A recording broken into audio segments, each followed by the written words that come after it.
Hello and welcome to this week's episode of A Mic on the Podium with me, Michael Seal.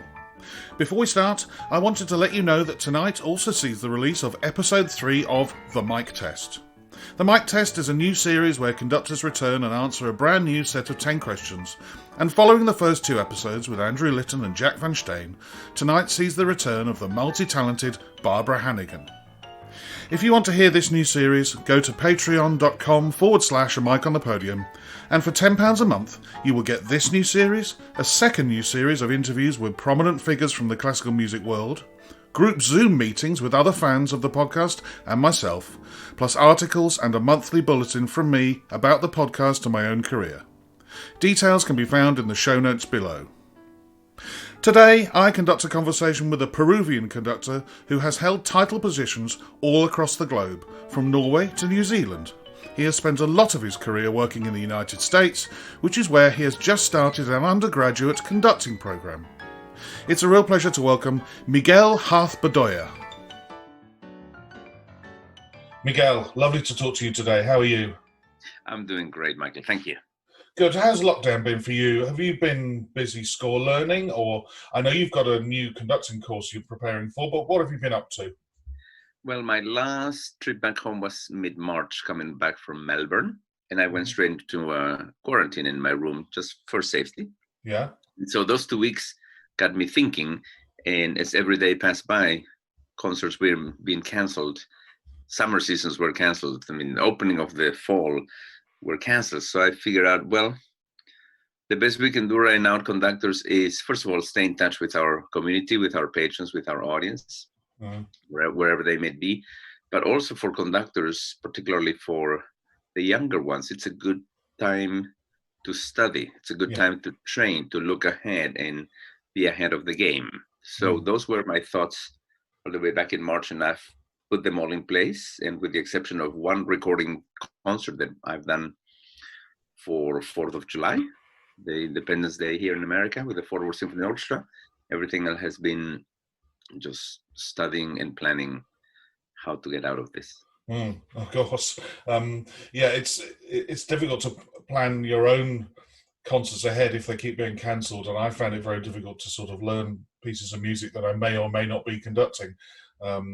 It's been a time of reflection and looking at what to do when we come back, I suppose. Yes. I want to take you right back to the start of your life in Lima, Peru.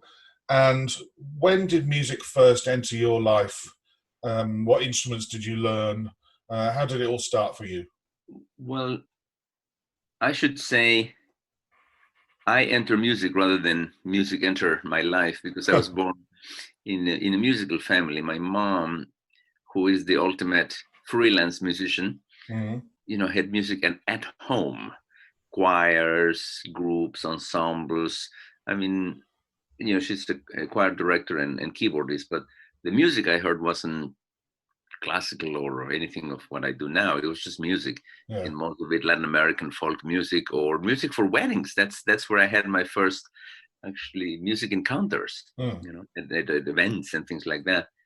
And I know I started playing the piano, except I don't remember when, because it must have been one of those things that, we all did. It's just my sister and me and single mom living in my grandma's house.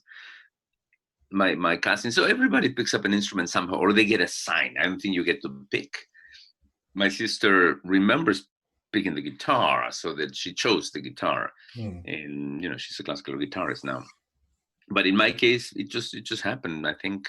And I never practiced, or I never learned any music, any repertoire. I just played the piano, so I knew how to, what I call, maneuver the keyboard, which later came in very handy. And so a little bit of this, a little bit of that, helping my mom. My first conducting experience was helping her at a wedding, when she had 2 weddings at the same time. By that point I was probably 15. I said, well, you have to take care of one. So my first conducting experiences were just conducting ensembles of any kind as needed. And that was that. So then the biggest breakthrough was I also started playing violin. Never too good for to play anything, but anyway, when I was, I think, 18 or so, my mom was asked to hire the choir for a short opera company, about 3 months long. This is when Luigi Alva would come to Lima during the European summer, so this is the winter for us. And my mom was hiring the choir, and I just came along with her as well. And I was hired there, or I applied for a job as backstage crew. Mm. So I was doing everything from behind the scenes. This is the old theater in Lima, where everything was manual. But I was the only stage crew that could read music. So that got the attention of some, including the stage director. So they assigned me other things behind the stage, or technical things such as lighting or lighting coordination, cueing, or the curtain calls, standby for singers. I mean, all kinds of things. And that really is what got my attention to become a musician, or my interest, because of opera and everything around opera, the voice, the music, the orchestra, the costumes, the libretto, languages, and you name it. Mm. So did your mum teach you conducting? No, as a matter of fact, my mom didn't want me to be a musician. Oh, right, okay. What do they want you to be? Something normal, she said. Well, what is normal? But yeah, I know what you mean. What was your next step? Once you got the bug from being in the theatre? Well, the biggest challenge is that we didn't have a music school in the country. Okay. So slight problem. So that's what she was thinking. I mean, how and where are you going to study this? By then, this is in the mid-'80s. The economy of Peru was really, really bad, and inflation was huge. So now I can see, that what are you possibly going to think about doing? So I made a plan, or I have made a deal with her. Say, if I don't get to study what I want within, a couple of years, then sure, then I'll just stick to something normal. And who knows what that would have been. Yeah. So I went to the closest country to Peru, which is Chile. And Chile has had a lot more activity than Peru over years. Probably Claudio Rao lineage would have been, reason why. And also, Chile and Argentina were quite advanced in the arts. The Italians ended up in Argentina, and the Germans in Chile. So, they brought their traditions. And I knew that there was enough there. But this time I'm doing correspondence with the University of Chile, by letter and stamps. And, correspondence takes forever. And sometimes it never comes all together, or things are missing. So bottom line is I grab my things, save some money, get myself to Chile, to realize that actually they didn't teach conducting either. And somehow they failed to tell me that. That's good of them. But there it's where I learned about the Curtis Institute of Music, because otherwise I would have never, ever aimed to go to that school. So I thought, well, now I'm here, I'd better start planning how to leave here. And I started my application process. And the Curtis Institute of Music didn't require any evidence of me, any proof that I knew what I knew. I was 18 years old then. So that to me was a door that at least was there to be knocked, because other programs said without degree, without this, without that, you can't even apply, which I understand. So I prepared for this audition, which I got invited to. 6 months or so, 7 months. There were very specific tasks, one of them including 2 excerpts from The Rite of Spring. Oh, wow. Oh, yes, yeah. So I went there and I got in, and that's when all started for me. My first official studies in school, in music school, were at the Curtis Institute of Music, where I got my undergrad degree in orchestral conducting under Otto Werner Müller. And that was, had it not been for that, probably we wouldn't be having this conversation today. For that, I'm sure.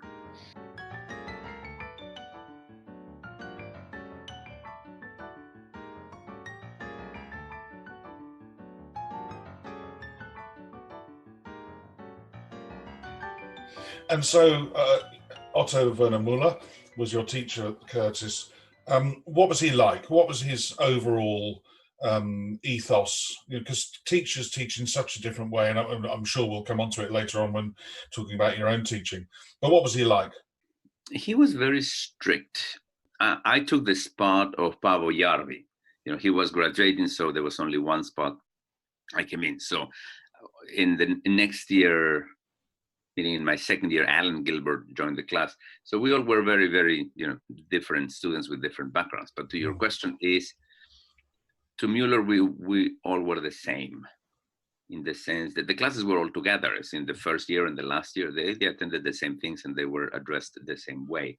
So there was no step one, step two, step three. If you're in this, you're in this. Yeah. I mean, he came from Germany after the Second World War, so he endured, different tough experiences that none of us can probably relate directly. So his whole point was, you want to do this, you want to be respectful of the music you are conducting. That was it. So if you don't know the music, then you shouldn't be doing this. If you don't feel like studying, these endless hours or details of scores or background or content, then you should be doing nothing to do with conducting. Yeah. It was very, very clear on. And then we didn't have a lab orchestra every week. And mind you, I didn't conduct a lot. I mean, when I see now that programs have hours of conducting, but without supervision, I'm not sure which one is better, honestly. But we may have only, 20, 30 minutes, the most. In those cases that you weren't kicked out of the podium before you even made it to your goal. So, because the orchestral sound can only be learned with an orchestra next to an orchestra. Yes. And we were very fortunate enough that the Philadelphia Orchestra was next door, a couple of blocks down. And so you could connect, the sounds of what you were studying with the sounds of an orchestra and your lab orchestra. So the dots would connect rather than just talk about it and never put your hands on. So I would say that, those would be in a nutshell what he was after, with extreme, what should I say, tightness of training. There was no between. Either you did it or you did it. Yeah, I think that's a good attitude. You shouldn't take things half-heartedly. And funnily enough, I re-listened to my interview with Karina Kanellakis recently, and she was taught by Alan Gilbert. And, he said a similar thing to her about playing the violin. If you want to be a conductor, you've got to put the violin down for a year and you've got to take it very seriously, which, it's a perfectly good attitude to have.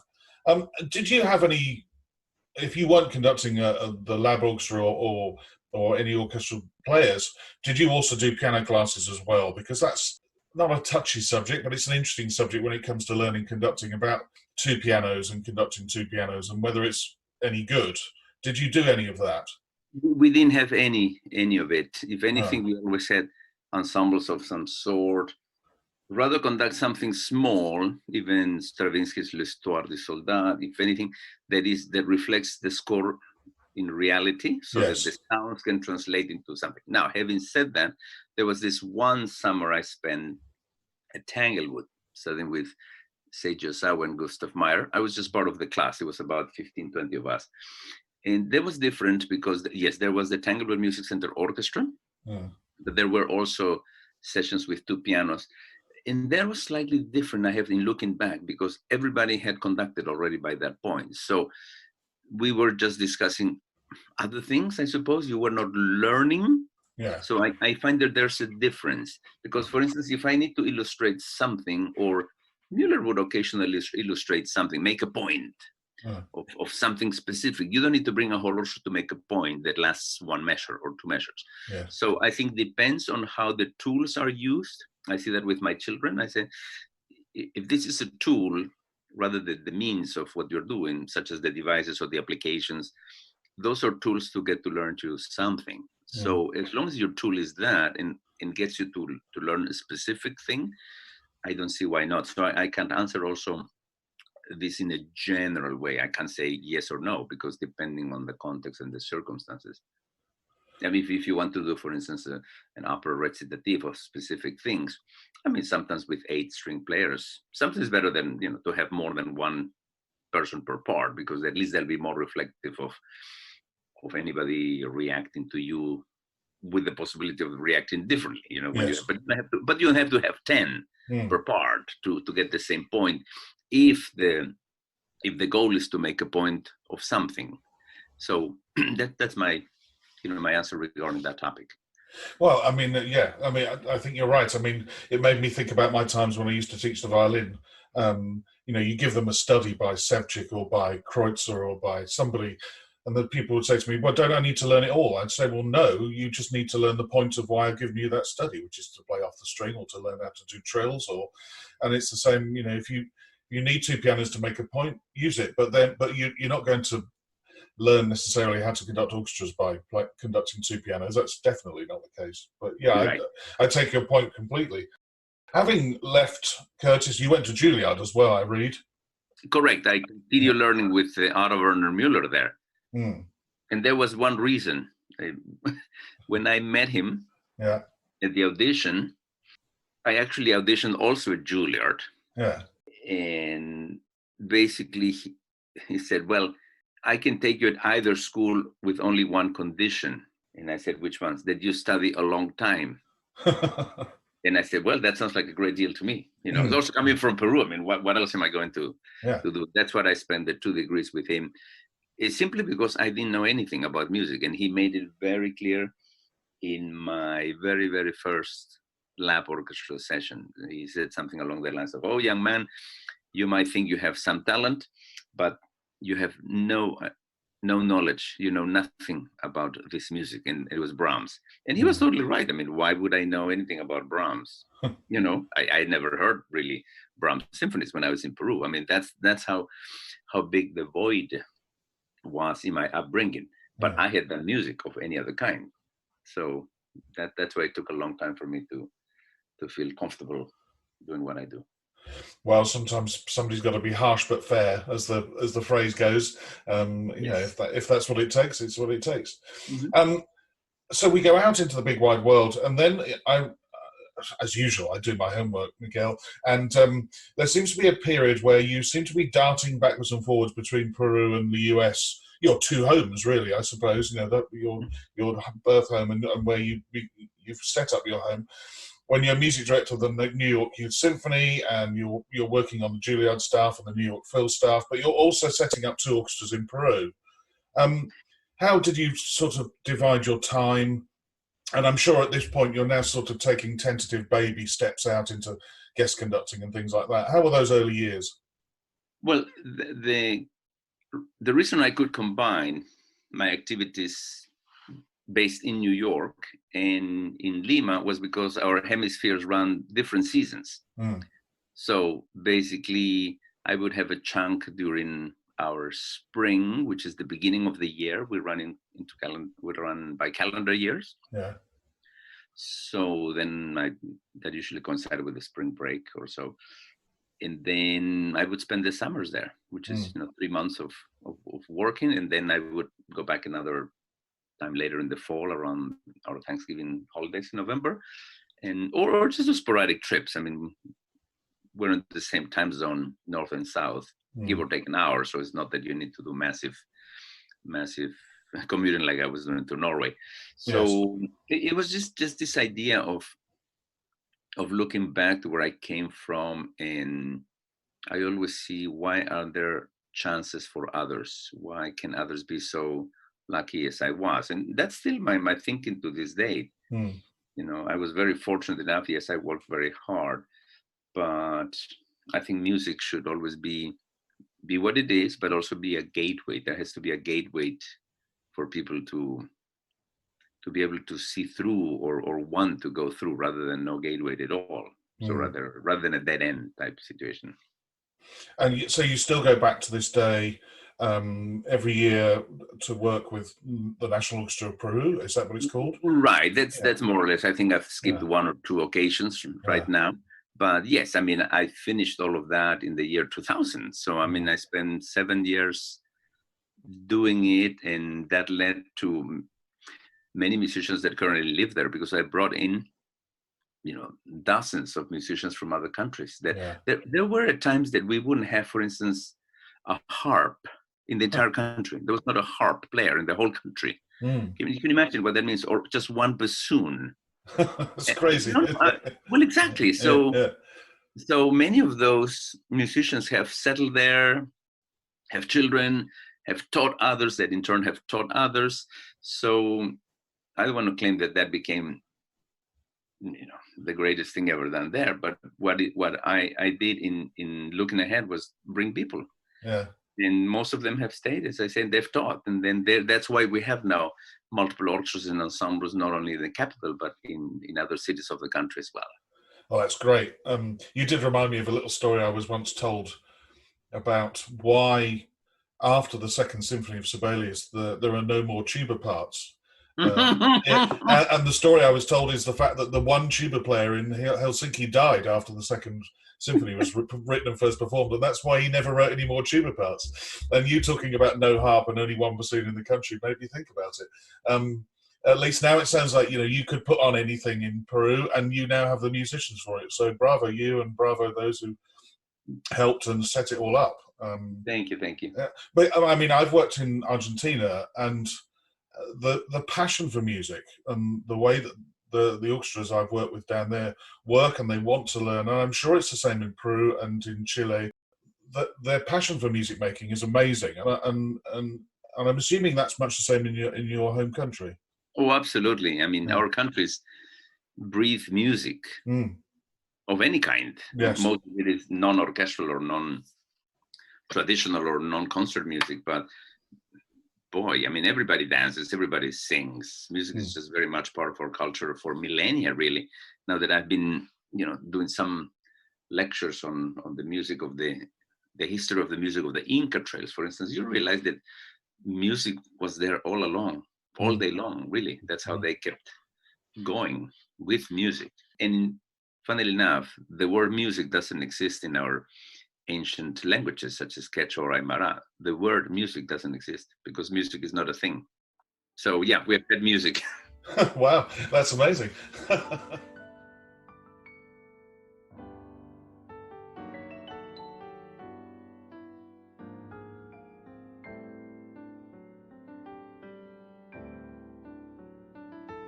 I'm going to get to your second home, which is the US. So from 1998 onwards, you were assistant and then associate at the Los Angeles Philharmonic.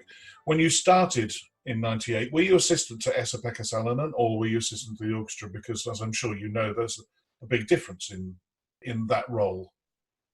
Yes, well, I have to give you a context for how it happened. So I was first of all, I was assistant for just a few months before I was promoted to associate conductor. So in early 98, I was invited to do a family concert with the L.A.Philharmonic. And this was on top of their ongoing week of subscription concerts. So my concert was on a Saturday morning, and I believe I had the Thursday afternoon rehearsal. And this was Rossini's overture to La Cenerentola and Peter and the Wolf. So something simple. And I had never done Peter and the Wolf by then. So off I go and off I leave. So it's fine.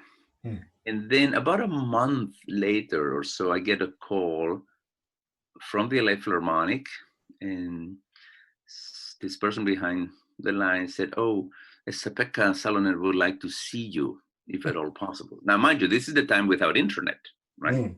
Without cell phones, so much at hand as we have now. So these are, landlines, and you have to make an appointment to get a phone call. Yeah. And I said, "But does he want to see me or see me conduct?" No, he just wants to talk to you. And of course, I've never met him. And okay, great, we'll arrange this whenever you are passing by LA, because I was living in Oregon, which is just literally up north, and I was flying to New Zealand already. So LA was a point of connecting for me. So, a couple months, maybe a month or so went by. I ended up going to LA. I arrived, and I'm watching Esa-Pekka's rehearsal of Schumann's Third Symphony. And when it comes the break, they had told me, and Esa-Pekka would like to see you at break, so if we can coordinate that. So I go to his dressing room, so I'm taken there, and he meets me. Says, "Oh, hello, Miguel, great to meet you." And so I've heard about your concert, and I just want to invite you to be part of this orchestra in whatever capacity you can be.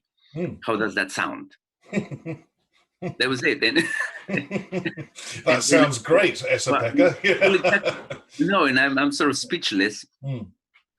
And then I asked, but don't you want to see me conduct? Oh, not at all, because the ones that will play under you are the musicians, not me, and they already have told me. So do we have a deal? So that's how it was. Brilliant. Yeah. Yes. So basically, and this was to start as soon as I could. So obviously, as soon as I could, didn't allow me to do, maybe the 3-4 weeks. And one of them was my debut at the Hollywood Bowl, that immediate summer or the summer after. And because of my commitments elsewhere, it was clear that I couldn't be an assistant because I couldn't, just your question, I couldn't assist him or the Philharmonic. So for practical purposes, then we turned it around and I was assigned about 8 weeks to conduct my own projects. And maybe one of those weeks would coincide assisting Esa-Pekka. Yeah. So it's hard to answer your question, but it was a little bit. I wasn't his assistant for the year because I would see him only once a year. Yes. Yeah. Maybe twice a year. And the first time that he saw me conduct was well over a year into the job, in which we both shared a concert in the touring situation. So I conducted the first half and he conducted the second half. And other than that, he probably would have never seen me conduct at all. But that didn't matter to him. The reason why I said it was brilliant is that that's the perfect scenario where he's made it plain from that initial meeting within 2 minutes that the players of the orchestra had chosen you. And that's the biggest green light you can ever get, is the fact that, it's not come from a management thing. It's not come from a competition. The players of the orchestra want you, and therefore, well, wow, if that's the case, well, then, brilliant. Right. And I've conducted the orchestra well past my tenure. I mean, until even last year or so, regularly, which is great. And as you said, that's the best compliment that we can have. Now that also has changed dramatically because this is over 20 years now, but it still doesn't matter. I mean, we maintain great artistic relationships. Yeah. The next period, people always find this fascinating, how you cope with this, with the miles and the jet lag and the body. That you have 2 music director jobs, which are thousands of miles apart. So you do from the year 2000 to 2005 in Auckland, in New Zealand, and up until very recently, I think, Miguel, you correct me if I'm wrong, you just finished 20 years with the Fort Worth Symphony Orchestra, which also started in 2000. What were your commitments like between the two, and how many flights were you doing during that time between Fort Worth, Texas, and Auckland and New Zealand? Well, the good thing about long flights for me is that I get to sleep or I get to read books. I very seldom get into music when I'm on an airplane because it's too much, in general, and our brains don't shut off, as you know. So the traveling wasn't an issue, and even, working in Norway. More importantly is what the duties of my position were. And the Auckland Philharmonic Orchestra is a musician's owned orchestra. So there were a lot of responsibilities delegated across. And I was their first music director. I've been conducting them since '95 on a regular basis. And it became an organic process of growth, how the orchestra, could continue developing. In other words, letting go to a certain degree. But so my responsibilities were very different than in America. When you're a music director, you are the head of the organization from an artistic point of view. And the whole city as well, isn't it? I mean, everybody's looking at you and you've got to speak to philanthropists and people who donate to the orchestra, and it's a lot more full on than, as you said, Auckland, where it sounds like the players and you did it all together as a group, as a sort of collective. Auditions, for instance, everybody showed up to auditions, so which is fine. I mean, any system works as long as it's respected and the goals are a consequence of your actions. If the outcomes don't line up with what you were thinking, well, maybe there's something that needs to be adjusted. But ultimately, all systems work if done well. Absolutely. Yeah, I agree. After your time in Auckland, you then, as you've said a couple of times, you then become principal conductor of, well, put it this way, in English it's the Norwegian Radio Orchestra, but in the title they use is KORK or Cork in Oslo, an orchestra I've conducted on a couple of occasions, and who seem to be able to turn their hand to pretty much anything because of the sort of nature of what they do. Mm-hmm. How did you find that? Them? I mean, they're a lovely orchestra, but what's the rehearsal style like compared to, say, Auckland or Lima or Fort Worth? Well, every orchestra has their own way of rehearsing. It's not a large orchestra in size, as you know, No. but it's also a very opinionated orchestra in a good way, Yeah. because it's so close. So everybody has to be in, there's nobody that can relax and put the weight onto other players. No, you can't have any passengers in an orchestra that size, can you? Exactly. So no, I found them very engaged because everybody had good questions. Also, there was more for curiosity rather than for rebellious ways that they needed to have an opinion. But also, I brought repertoire that wasn't common to them. And you would think even the Dvorak Symphony in D minor was something that they had not played often, or Beethoven Symphony. So it was an unusual circumstance because being a radio orchestra, they have so much work to do for TV, for radio, for films, you name it. So this orchestra doesn't really have an actual concert life. And that's what they wanted to add on to what they do. As a matter of fact, the videos that you see from them these days, on Instagram or Facebook are quite original, but that's the nature of the orchestra. I mean, you can be playing, at the edge of a cliff, in Lofoten or it's or true. And that's part of the nature of the essence of that ensemble. Now, bringing repertoire, that was the key thing. Can you always bring repertoire that they'll be engaged, whether new, old, or what I call the new old as well. And my first task was really in the year 2014 to celebrate Norway's bicentennial, and it fell on my hands. Right. So I did an enormous amount of study of all kinds of Norwegian works, new and old. It's fascinating. I ended up conducting over 50 Norwegian pieces during my tenure there, and many were world premiere recordings. Oh, it was a very exciting journey for me. Yeah, it's funny. You made me think of the two times I worked with that orchestra. One was in a sort of community sports hall in a suburb very in the north of Oslo, where we did a mixture of Bollywood music, Norwegian rock, funk, fusion stuff. It was a whole mixed thing for TV and radio broadcast. And then the second time was on a floating stage in a lake in the middle of nowhere for an opera gala night.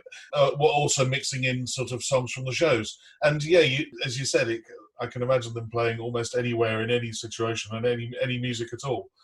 But they embrace it all, and that's great, isn't it? Well, yeah. Did you find that tougher? I suppose, as you said, you enjoy long flights because you can sleep on them. But was it any tougher, or just the same flying from Fort Worth to Norway and back? Well, you add the 7 or 8 hours difference. Yes, yeah. Of jet lag, but I've had enough practice, I suppose. And my logic is you sleep when you feel sleepy and you eat when you're hungry, and then it goes. Which is a good way of dealing with guest conducting, because if you look at your CV, there aren't many continents or places you haven't conducted, including Birmingham in England, where I remember playing for you. Maybe a couple of occasions you came. Right. And so, because you've been lucky and you've been a music director for 20 years in Fort Worth or in Auckland or in Norway, how much time do you put across to guest conducting, meeting the orchestras? And also, I know that you conduct opera as well, which is a much longer process. You're involved for many, many, many weeks. Do you try and have a percentage? Obviously, you've got your commitments to Fort Worth and the other orchestras, but how do you try and, when you say to your management, I'd quite like 3 new orchestras this year, and can you fit in 2 opera productions? How does it work? Well, to answer the question, really all starts with my family and the family life and personal life. We have 3 children. One just graduated secondary school, is going on to university, and we have still 2 teenagers soon to finish school. So from the year 2000 or 2001 or 2, when the kids came into our lives, then it was a lot clearer that life starts at home, and then if the profession can flourish out of that.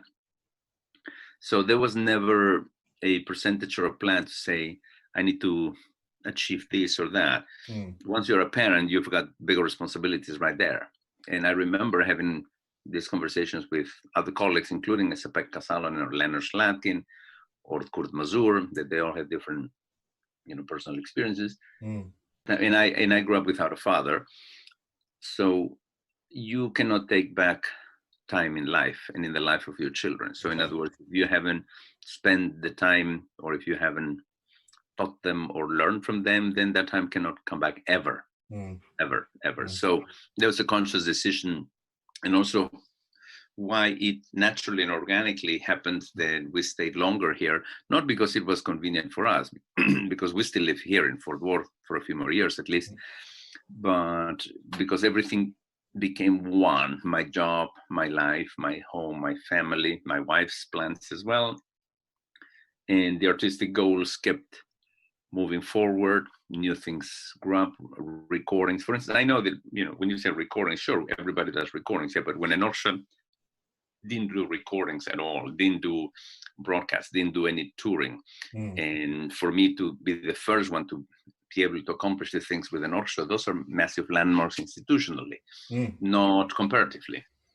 So really, when we were approaching 20 years, I said, well, the best thing to do is to leave it in good standing, and wish the best for an orchestra that somebody can take on and make it better. Or also because 20 years is twice as long as the original plan would have been, 10 years or so. But then bigger celebrations kept coming up. The centennial, the orchestra turned 100 years in 2012. Then came my 15 years. Okay, maybe the 15 years. But then shortly after that, there was a work stoppage. There was a strike, which we could have left, but then it didn't feel right, so we stuck around, through the whole process. And I was one of the few music directors that lived, where the orchestra is. Yes. So after that, I said, okay, 2020 it is, and it was, and it just finished literally a couple of weeks ago with our last broadcast concert that we were able to do.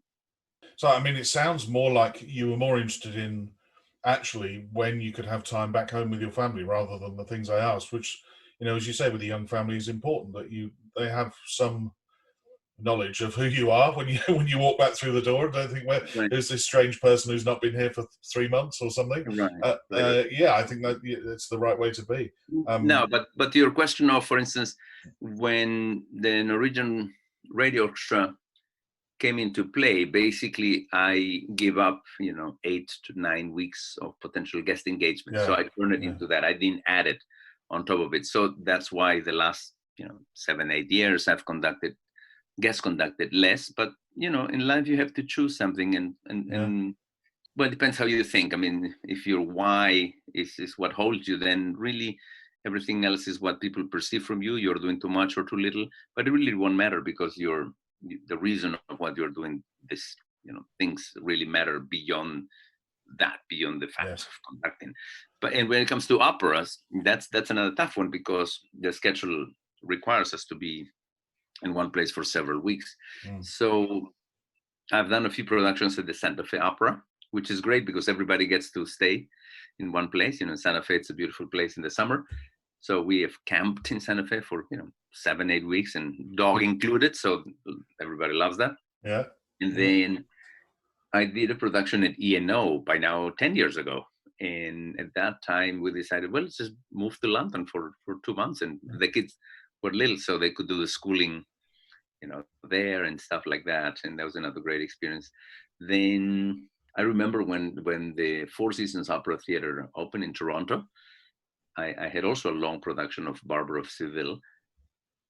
And it was hard, because you have to be out at least for 4 weeks in the road to get everything going. But later I was able to commute for certain performances because it was just a shorter flight. So you always find a way around, but I don't abuse that. I don't look for, what are the next 4 productions that can just be there, and then everybody just live with that.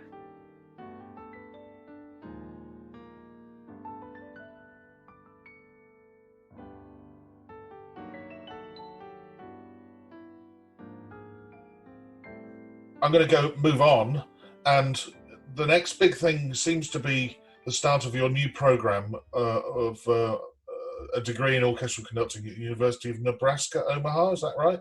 Yes, correct. Yeah. So I'm interested to know, because obviously we talked beginning of the podcast about your time at Curtis and Juilliard with Otto Werner Muller, and then you've had other experiences at Tanglewood. So what will your new program be like? I'm sure you've been organising it, thinking about it during all of this, and possibly further back before COVID even started. What's your time commitment to it, and how much are you looking forward to it? Well, let me start by saying that I'm looking very much forward to it, because it opens up a new door at this stage of my life. I'm 52 years old. So, Yeah. and we conductors, we're teachers in a certain way, whether we're actually dictating information, or I call it sharing. Yes. There's education by mandates, like by order, you have to learn this, or you're sharing what you have done and what you know, and it's more student centered, learner centered, it's called. So for a long time, I always felt behind. I was behind all the time. As I entered Curtis, and my classmate is Alan Gilbert, who lived and ate music forever, since he was born.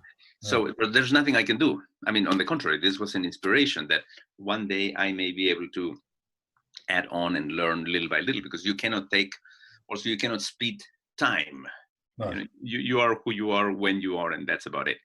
So when I'm in my 30s and in my 40s, I'm noticing the following, and this is very much a situation in the United States, that because the conducting programs have been shortened, not by, let's put it this way, not intentionally, because a master's degree has not been shortened. A master's degree is what it is. But if it's the beginning of your craft, unless you're really, an excellent performer and you know enough, you probably can study conducting for 2 years and add on to something. But if you are starting from scratch in the US, you can only start from scratch on a master's degree, which is illogical. So the last 20 years have yielded some amazing conductors, and there are very good programs that attend to that, but have not yielded a basic, well-trained conductors. Yes. And I've seen this and we see this all when we audition for assistants, for associates, for fellows, and all of that. And I've had discussions with my colleagues, for the last 15 years. And to realize only then, no wonder, because no one is training as it used to be before. Now, what I'm excited about is creating a program that will go back to the roots, the beginning of 4 years of initial training. So then you can do your master's degree and add on to mastery to what you know. And basically, it's a bit of my personal experience. I want to have others the opportunity that I had, because nothing should prevent you from studying something well. We don't do this in violin or in piano. I said, well, why don't you study guitar for now and then come back in 4 years and study violin? I mean, why would we do it? Or composition. Yes, music is music, but every field requires specific things. One of the most shocking things, I don't know if this happens in the UK, but music theory has been reduced to what I call, pardon the expression, the drive-through.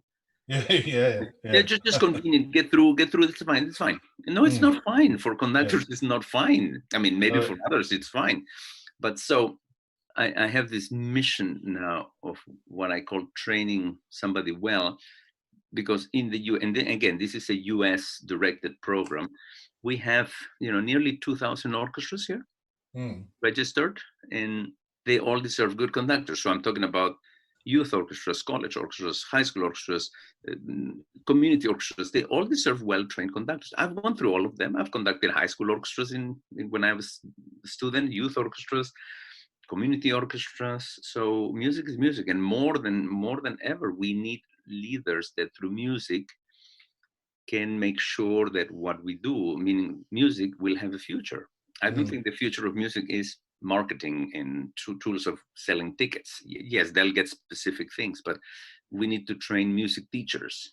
And my students include music teachers as well, because why couldn't my kids have somebody that will make them love music? And usually this happens through ensembles, not through individual instrument lessons, because that's not the case when kids are 12, 13, 14, 15. It's just like in sports, if they fell in love with the sport, it's probably because of the coach and how it was run, because sports are also tough to train and to attend, and they have these add-on schedules. So I'm looking at this program in a different line. I'm not pretending to do what my other colleagues do, which is the cherry on the cake, such as Aspen Tanglewood Jeweler, New England Conservatory, and so on, so on. And I really want to start from the bottom up, so that people have other options, to get well trained, but maybe to go other places. Yeah, if they want to continue the master's degree and doctorate degree, absolutely, nothing will prevent them. On the contrary, the master's degree will be much more fulfilling. Yes, absolutely. I think it's great also that you're happy to train people who are going to go back and be teachers. Also, youth orchestra conductors, that's a place where, if we move away from conductor for a moment, that's a place where you can fire the imagination of a young musician. Absolutely. And they want to then go on and be professional musicians. It can also be a place where you can kill the imagination of a young musician by having a conductor there who's not a good conductor, who's an authoritarian, who thinks that that's what conducting is.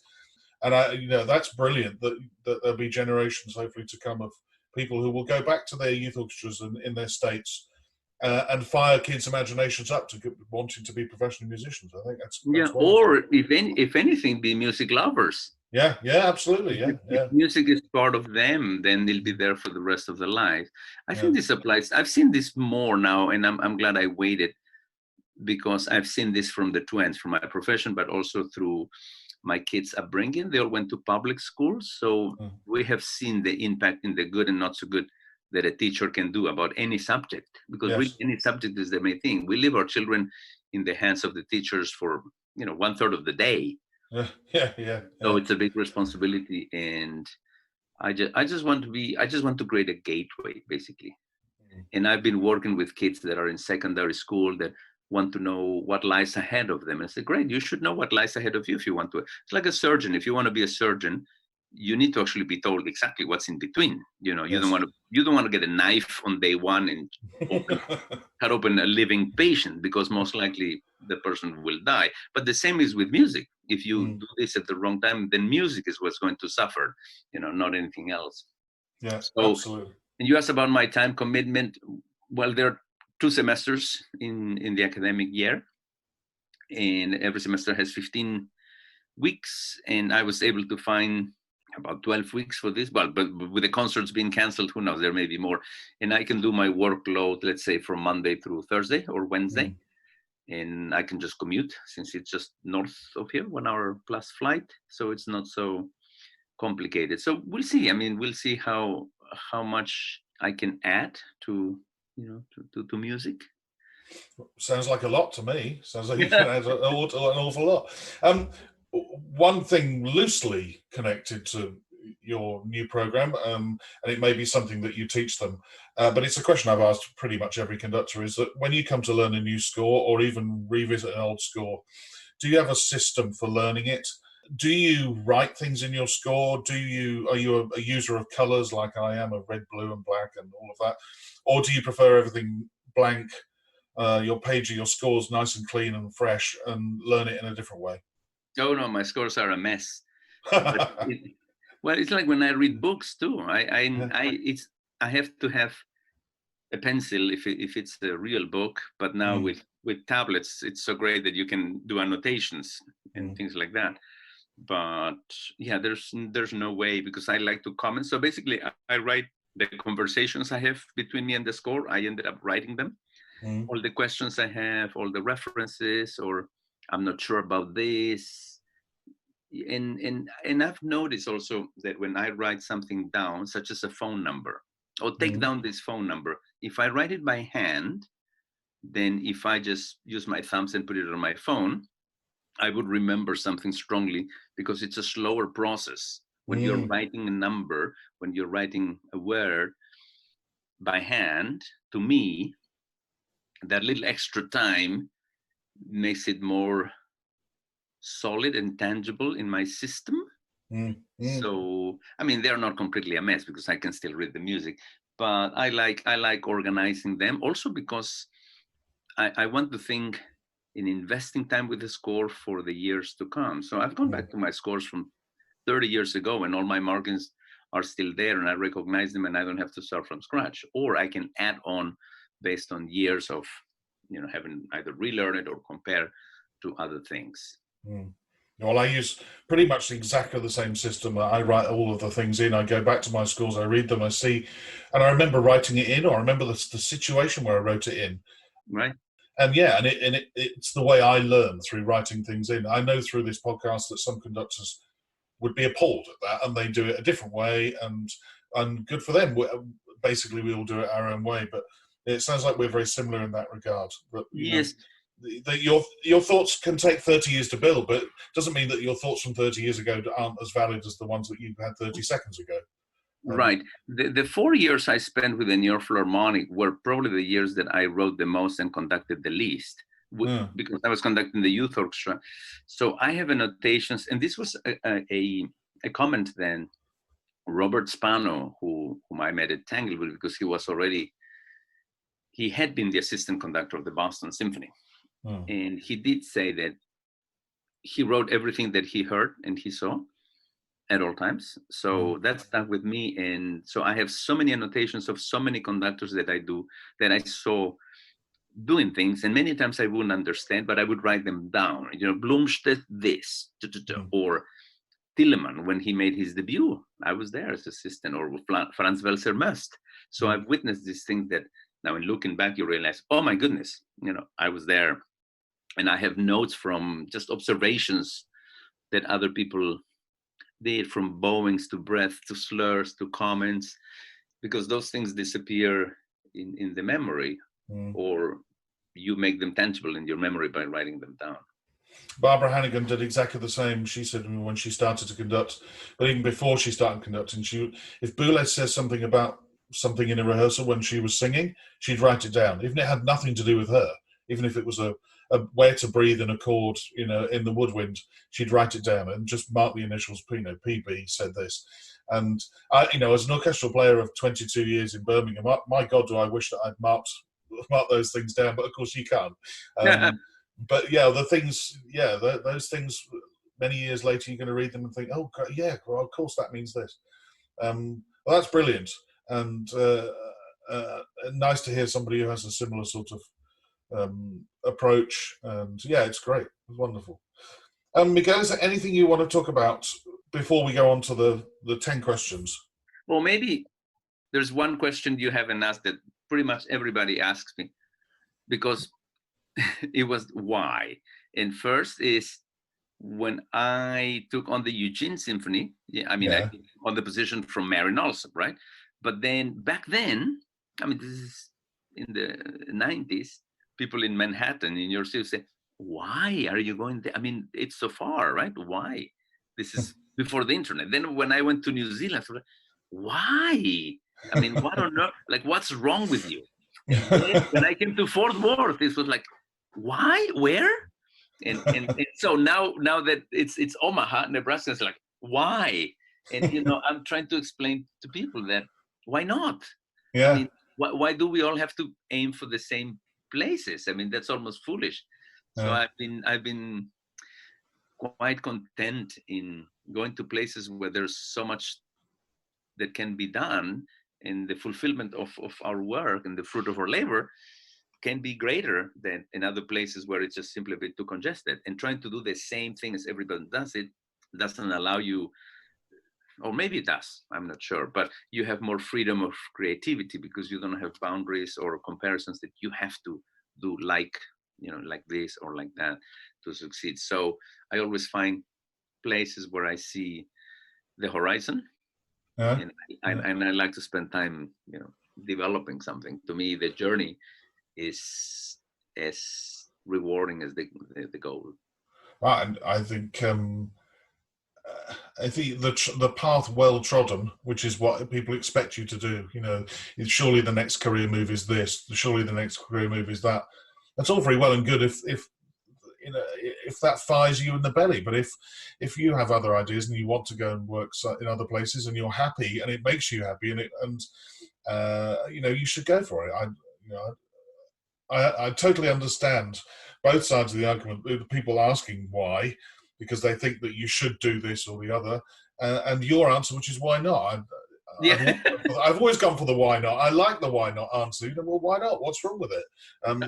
There are plenty of conductors I know who think that conducting youth orchestras and amateur orchestras, or as they might be called in the US, community orchestras, are bad. Well, why? Why is it bad? Why not go and conduct them? Because they need music just as much as the professionals who are playing in their nice concert halls. So yeah, there's all sorts you could learn from doing all sorts of music making anywhere in the world. So yeah, I agree with you.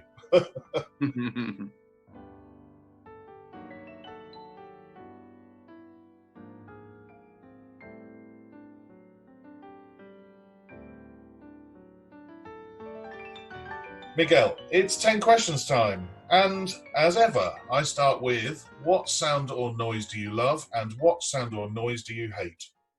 Oh, the sound that I love is of a quiet stream, just perfect for fly fishing. Oh. And the sounds that I don't like is traffic congestion and honking and that type of noise. That just I don't like it. If you had 24 hours free, what would you spend it doing? I would be doing a hike and fly fishing combined. What is it about fly fishing that you like? Is it because your mind empties of other things? Exactly. You have to focus on nature, your surroundings, and patience, because remember, it's called fishing, not catching.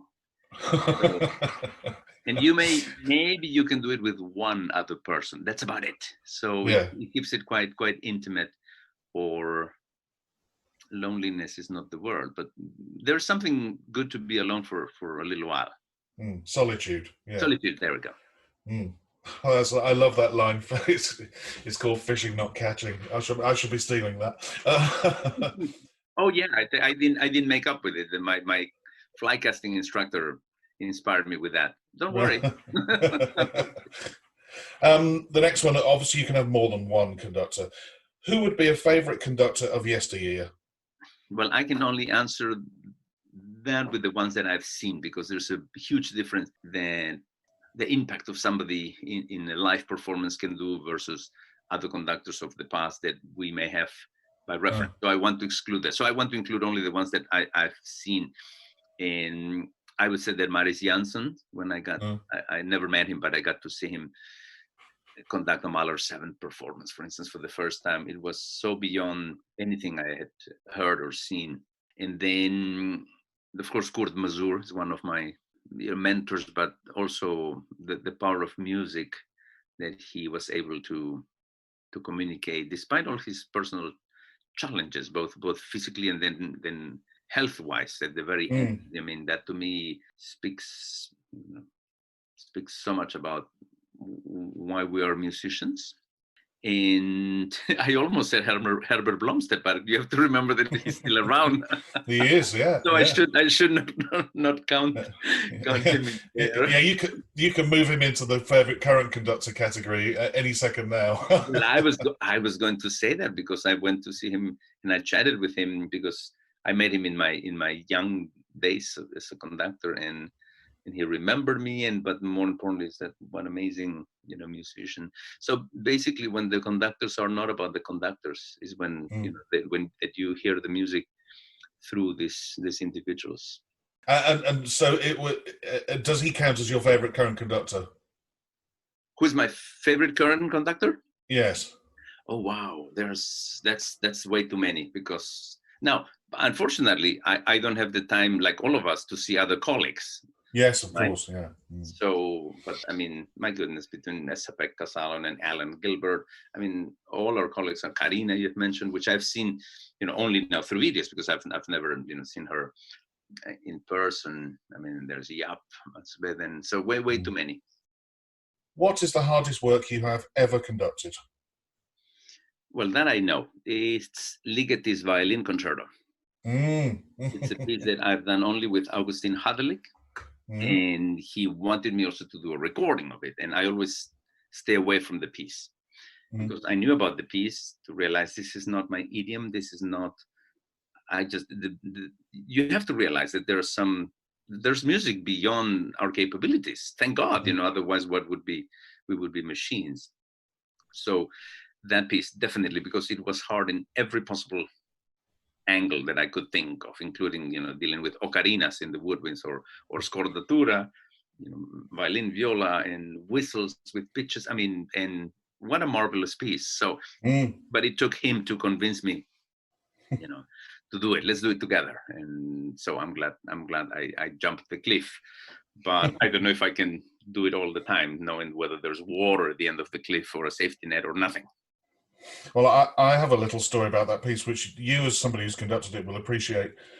We did it in Birmingham, and it's very small string forces. I'm trying to remember if there's either 4 second violin parts or 6 second violin parts. I can't remember which. 4. And well, if there were 4, I was down as number 5 in the section, so I was off. Oh yeah.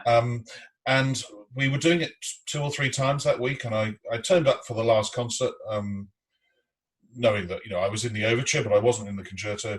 And there was a short 30-minute seating rehearsal for the orchestra before that third concert. I turned up for the seating rehearsal. The orchestra manager came out and said, "Oh, I'm glad you're here. You're on the ligeti." And I said, "Oh, what? Why?" The number 4 has gone off ill.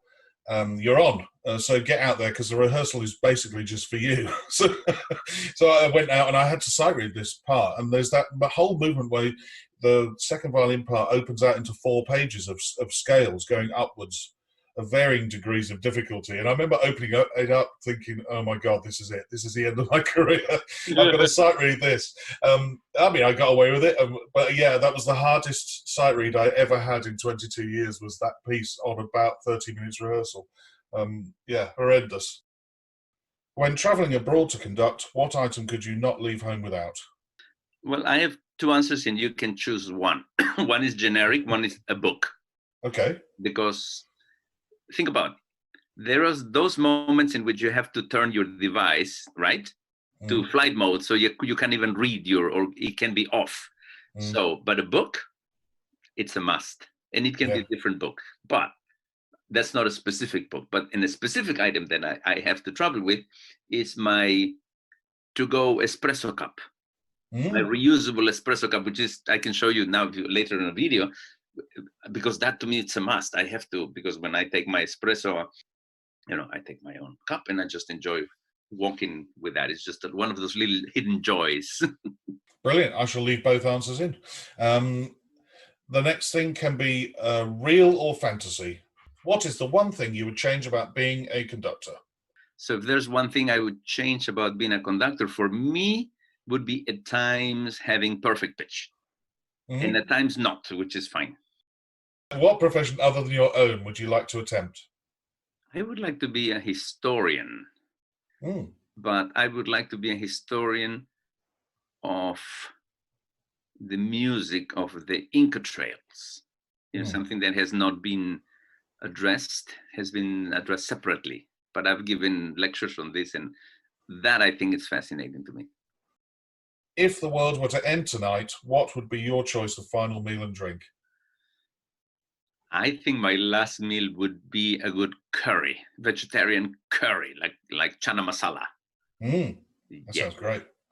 And with something to wash it down? Well, I don't drink when I eat, actually, of anything. But if anybody can find for me a gluten-free alcohol beer, that would be it. Well, I'll search for it, and then maybe after COVID, we could sit down over one of those beers and have a good chinwag. Miguel, it's been wonderful, fascinating, and a lot of fun, and I hope to see you very soon. Thank you, Michael, for this. A Mic on the Podium was devised and produced by Michael Seal, with music by Ben Dawson. Next time, I chat to an English conductor who started out as a pianist, organist and harpsichordist, but is most well known for his work in the field of historically informed performance. For over 30 years, he directed the orchestra he had founded in 1972, the English Concert. Until then, bye-bye.